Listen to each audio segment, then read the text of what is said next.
पीड़ित की कोई जाति नहीं होती और दलित वो होता है जिनके हक और अधिकारों का दलन होता हो। तो हम दलित किसी भी जाति व्यक्ति को नहीं मानते, हम जिनके अधिकारों का शोषण होता हो, हम ये लड़ाई लोकतंत्र के अंदर शोषणकर्ता और जिनका शोषण हो रहा है, ये लड़ाई हम लड़ना चाह रहे हैं कि अन्याय शोषण कोई करे ना, और इसके विरुद्ध हम डट के मुकाबले। 18 सालों से प्रदेश में ऐसा कोई आंदोलन नहीं हुआ, किसी भी धर्म और जाति का व्यक्ति पीड़ित है तो राजेंद्र बापू वहां जाकर के लड़ाई लड़ी है, सड़कों पे लड़ाई लड़ी है।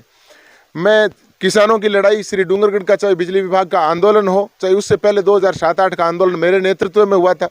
15 सालों से मैंने किसानों के मुद्दों पे, दलितों के मुद्दे पे, अल्पसंख्यकों के मुद्दे पे, अगड़े पिछड़े जिनके भी जैसे भी मुद्दे रहे हैं उन मुद्दों पे मैंने लड़ाई लड़ने का काम करा है। जाति से ऊपर उठ करके काम। विधानसभा के क्षेत्र के लोगों का एक मन बनता है। पिछली बार बहुत बड़ा मतलब लोकतंत्र की सबसे खूबसूरत उदाहरण पेश करा पिछली बार कि सारी पार्टियों को नकारते हुए एक छोटे दल के व्यक्ति को, जिससे संघर्ष की उम्मीदें थी, उस व्यक्ति को उतारा और उतार करके तन मन धन से उनके साथ लग कर विधायक बनाया। इस बार ऐसी ही लहर मुझे लग रहा है कि मेरे को जन समर्थन जो मिल रहा है, मुझे भी पूरा भरोसा है कि जनता मेरे साथ है।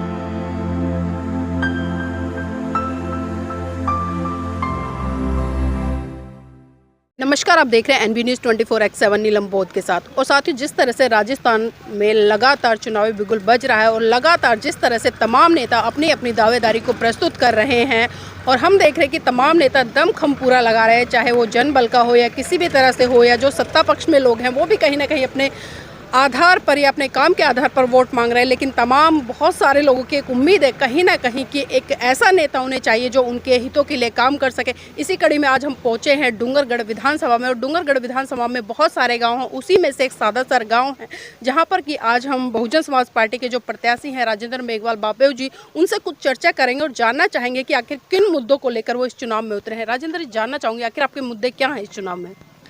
देखिए, श्री डूंगरगढ़ विधानसभा जो है वो कृषि कुओं का क्षेत्र है। एशिया की सबसे ज़्यादा मूंगफली उत्पादन क्षेत्र जो है वो श्री डूंगरगढ़ विधानसभा क्षेत्र है, और यहाँ पर किसान मूंगफली उत्पादन तो करता है, लेकिन यहाँ मूल मुद्दा ये है कि किसानों को गुणवत्तापूर्ण वोल्टेज, पूरे वोल्टेज में बिजली नहीं मिलती। बिजली विभाग के अंदर भ्रष्टाचार है, किसान का ट्रांसफार्मर भी जल जाता है, तो कई बार तो ट्रांसफर गायब हो जाता है या फिर चोरी हो जाता है, को चक्कर लगाने पड़ते हैं, रिश्वत देनी पड़ती है, तो बिजली विभाग प्रताड़ित करता है। गुणवत्तापूर्ण बिजली नहीं मिलती तो किसान कर्ज से डूबता है, फसल पूरी नहीं होती। दूसरा जो बड़ा मुद्दा है, किसानों की फसल का समर्थन मूल्य, संपूर्ण फसल का MSP जो है वो लागू नहीं होती, तो किसान कर्ज तले दबा हुआ है।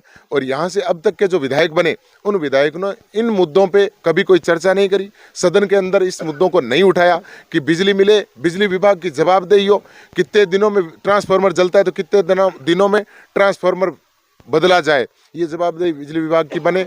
और हम चाहते हैं कि भ्रष्टाचार मुक्त श्री डूंगरगढ़ विधानसभा क्षेत्र के तमाम सरकारी विभाग जो हैं भ्रष्टाचार से मुक्त हो, आम गरीब दलित पीड़ित शोषित मजदूर किसान को सबको एक ईमानदारी से काम करने का मौका मिले और सारी सुविधाएं जो है वो उपलब्ध हो।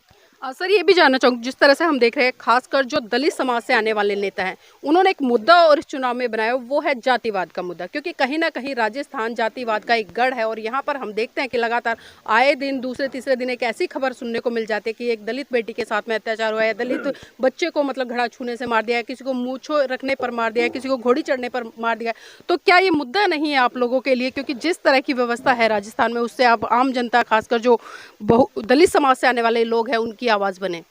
देखिए, रूढ़िवादी परंपराएं जो चली आ रही थी उनको लेकर के चंद प्रतिशत जो असामाजिक तत्व है वो इस तरह की घटनाओं को अंजाम देते हैं, और ऐसी घटनाएं जहां होती है हमने संघर्ष किया है, मुंह तोड़ जवाब दिया है और लड़ाई लड़ने का काम किया, वो चाहे दलितों का हो, पीड़ितों का हो, शोषितों का हो, किसानों का हो, हर मुद्दे पे हमने लड़ाई लड़ने का काम किया है। आगे भी हम 36 कौम को साथ लेकर के हम चाहते हैं कोई भी पीड़ित की कोई जाति नहीं होती, और दलित वो होता है जिनके हक और अधिकारों का दलन होता हो।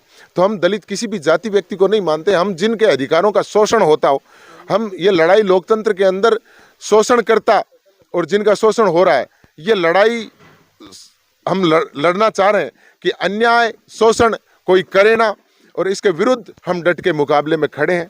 और श्री डूंगरगढ़ विधानसभा चूंकि 14 प्रत्याशी मैदान में, एक तरफ धनबल के नेता है और हम जनबल की लड़ाई लड़ रहे हैं, हम दलितों के मुद्दों को लेकर के लड़ रहे हैं, हम किसानों के मुद्दों को लेकर लड़ रहे हैं, हम महिलाओं के हक और अधिकार के सुनिश्चित करने के मुद्दों को लेकर के लड़ रहे हैं, हम क्षेत्र के विकास के लिए सड़क, शिक्षा, चिकित्सा, खेल स्टेडियम, पुस्तकालय, स्कूलों के अंदर और हॉस्पिटल में डॉक्टर्स, इन तमाम वर्तमान के जो मूलभूत आवश्यकताएं हैं उन मुद्दों को लेकर के हम लड़ाई लड़ रहे हैं। इन मुद्दों को लेकर हम विधानसभा क्षेत्र में उतरे हैं और 14 प्रत्याशियों में मुझे पूरा भरोसा है। क्षेत्र में जिस तरह से जनता का अपार समर्थन मिल रहा है, मुझे पूरा भरोसा है कि जनता मुझे मत और वोट देगी और मुझे विजयी बनाएंगे। सर, अभी आपने समर्थन की बात करी, लेकिन जिस तरह से हम देख रहे हैं 4 नेता बड़े तौर पर इस चुनाव में उभर रहे हैं डूंगरगढ़ विधानसभा से, जिसमें कि भाजपा पार्टी से हैं, कांग्रेस पार्टी से हैं और एक कम्युनिस्ट हैं और एक आप बीएसपी पार्टी से। तो क्या लगता है इन चारों में एक टक्कर है या एक तरफा जीत है आपकी? मैं तो टक्कर ही नहीं मानता। जनता ने तो मन बना लिया है कि इस बार बसपा को वोट देंगे।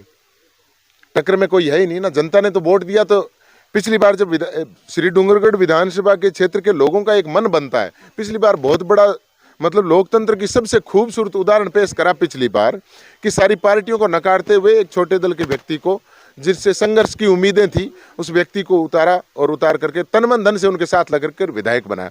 इस बार ऐसी ही लहर मुझे लग रहा है कि मेरे को जन समर्थन जो मिल रहा है, मुझे भी पूरा भरोसा है कि जनता मेरे साथ है और मुझे मत और समर्थन देंगे। सर, जाते जाते एक आखिरी सवाल लेना चाहूंगी, क्योंकि पिछला जो रिकॉर्ड हमने चेक किया है इस विधानसभा का, क्योंकि एक सामान्य सीट रही है और जितने भी प्रत्याशी आते हैं वो जर्नल कास्ट के होते हैं। पहली बार ऐसा हुआ है कि जर्नल सीट पर एक बहुजन समाज का मतलब दलित नेता लड़ रहा है। तो क्या लगता है इसका फायदा आपको मिलेगा? मैं हर वर्ग की लड़ाई लड़ने वाला युवा हूँ और मैंने 17-18 सालों से प्रदेश में ऐसा कोई आंदोलन नहीं हुआ, किसी भी धर्म और जाति का व्यक्ति पीड़ित है तो राजेंद्र बापू वहाँ जाकर के लड़ाई लड़ी है, सड़कों पे लड़ाई लड़ी है। मैं किसानों की लड़ाई श्री डूंगरगढ़ का, चाहे बिजली विभाग का आंदोलन हो, चाहे उससे पहले 2007-8 का आंदोलन मेरे नेतृत्व में हुआ था। 15 सालों से मैंने किसानों के मुद्दों पे, दलितों के मुद्दे पे, अल्पसंख्यकों के मुद्दे पे, अगड़े पिछड़े जिनके भी जैसे भी मुद्दे रहे हैं उन मुद्दों पे मैंने लड़ाई लड़ने का काम करा है। जाति से ऊपर उठ करके काम किया है। हम आगे भी ये चाहते हैं 36 कौम को साथ लेकर के जो भी हमारे विकास के मुद्दे हैं उनको लेकर के हम लड़ाई लड़ेंगे। और पहली बार ये हो सकता है कि पहली बार मैं ऐसी वर्ग का हूँ। ऐसी वर्ग का होने का मतलब ये नहीं है, भारत में एक व्यवस्था है, जो भी व्यक्ति पैदा होता है वो किसी जाति या धर्म में होता है, लेकिन नेता का फर्ज बनता है वो 36 कौम को साथ लेकर के चलें। स्वर्गीय चौधरी कुंभाराम जी आर्य यहाँ से राजस्व मंत्री रहे, मैं उनको नमन करता हूँ इस मौके पर कि वो यहाँ से मंत्री रहे। 1952 के अंदर कुंभाराम जी चौधरी जाट समाज से आते थे, लेकिन उन्होंने जो काम अनुसूचित जाति वर्ग के लिए जमीनों का मालिकाना हक देकर के उनकी जो जमीन सुरक्षित करने का टेनेंसी एक्ट के तहत जो जमीनें ऐसी की कोई नहीं खरीद सकता, दूसरा ये नियम कुंभाराम जी आर्य ने बनाया। मैं कहता हूँ जाट होते हुए भी ऐसी वर्ग का भला करके गए। तो जाति में पैदा होना कोई गुनाह नहीं है, लेकिन 36 कौम की बात करने वाला नेता होना चाहिए। वो किसी भी जाति धर्म में पैदा हो, सबके हक हुकूक की सुरक्षा करने वाला नेता बने। सर, बेसिक तौर पर 5 काम वो गिना दे जो आप जनता के लिए करेंगे जीतने के बाद। मैं बिजली के मुद्दे पे, किसानों को जितनी बिजली चाहिए मैं उन मुद्दे पे लड़ूंगा। बिजली विभाग को पाबंद करने का काम मैं कहता हूं सदन में करवाने का मैं काम करूंगा कि किसी किसान का ट्रांसफार्मर जलता है तो उसे वहां चक्कर नहीं लगाना पड़े और बिजली विभाग की जवाबदेही बने कि 3 दिन के अंदर ट्रांसफार्मर बदले। यदि 3 दिन में ट्रांसफार्मर नहीं बदलते हैं या फिर ट्रिपिंग करते हैं या वोल्टेज लो रहते हैं तो मैं कहता हूं कि बिजली विभाग उस फसल का खामियाजा और भुगतान करे। पास में पड़ोसी के जितनी फसल हुई है, यदि ट्रांसफार्मर की कमी से किसी किसान के फसल नहीं हुई तो उनको उस खेत के बराबर की रिकवरी उनके करवाएं और भुगतान करें। एक मुद्दा मेरा ये रहेगा, क्षेत्र के अंदर अच्छी कॉलेजेस बने, सारे इंस्टीट्यूट, टेक्निकल इंस्टीट्यूट बने। मैं कहता हूं गांव के अंदर पुस्तकालय बने, गांव के अंदर खेल स्टेडियम बने जिनसे हमारी प्रतिभाएं निखर के जाएं। गांव के अंदर हॉस्पिटल बने, सब सेंटर में नर्स रहे, कंपाउंडर रहे, हॉस्पिटल में डॉक्टर्स रहे। स्कूलों की बिल्डिंग ही नहीं, स्कूलों की जो बिल्डिंग बने, स्कूलों की जितनी जिस क्लास तक स्कूल है वहाँ तक के तमाम सब्जेक्ट के टीचर्स वहाँ पे मिले। मैं सड़क, शिक्षा, चिकित्सा, स्वास्थ्य, पानी, बिजली, इन मुद्दों को लेकर के मैं चुनाव लड़ रहा हूं और ये सारे मुद्दे मेरे प्रमुख रहेंगे। जो मूलभूत आवश्यकताएं, ये मेरे प्रमुख मुद्दे रहेंगे। दूसरे मुद्दे, जो जमीनें नीलाम हो रही है वो सबसे कमी, लो वोल्टेज की बिजली विभाग की कमी से किसान जो है, किसानों को फसल नहीं मिल रही, फसल हुई नहीं, यदि हुई तो उनको समर्थन मूल्य पे खरीद नहीं हुई। इसी वजह से जमीनें नीलामी की कगार पे है, किसान ऋण के नीचे दबा हुआ है, कर्जे से दबा हुआ है। किसानों का कर्जा माफ कराने की घोषणा पिछली कांग्रेस सरकार ने करी थी और जनता को उल्लू बनाने का काम किया था कि 1 2 3 10 गिनेंगे, इतने दिनों में जनता का किसानों का कर्ज माफ करेंगे। उसके बाद उन्होंने धोखा किया। उन्होंने कोई सहकारी का किसी 1 2 बैंक का नाम लिया जिनसे 10-20 हज़ार रुपये कर्जा होता है। बाकी SBI और बैंक ऑफ बड़ौदा जैसे पंजाब नेशनल बैंक, अनेक जो बैंकें हैं, उन बैंकों का कर्जा किसान वैसे के वैसे दबा पड़ा है। उन्होंने कोई कर्जा माफ किया नहीं। हम इन्हीं चीजों को लेकर के, इन मुद्दों को लेकर के लड़ेंगे कि किसानों का कर्ज माफ मत करना, लेकिन आपकी गलती से किसान यदि कर्ज में डूबा है तो वो कर्ज आप अपने ऊपर लेना और किसान को कर्ज मुक्त करना। जमीन की नीलामी एक की भी नहीं होने दूंगा। मैं कहता हूं विधानसभा में जीत के जाऊंगा।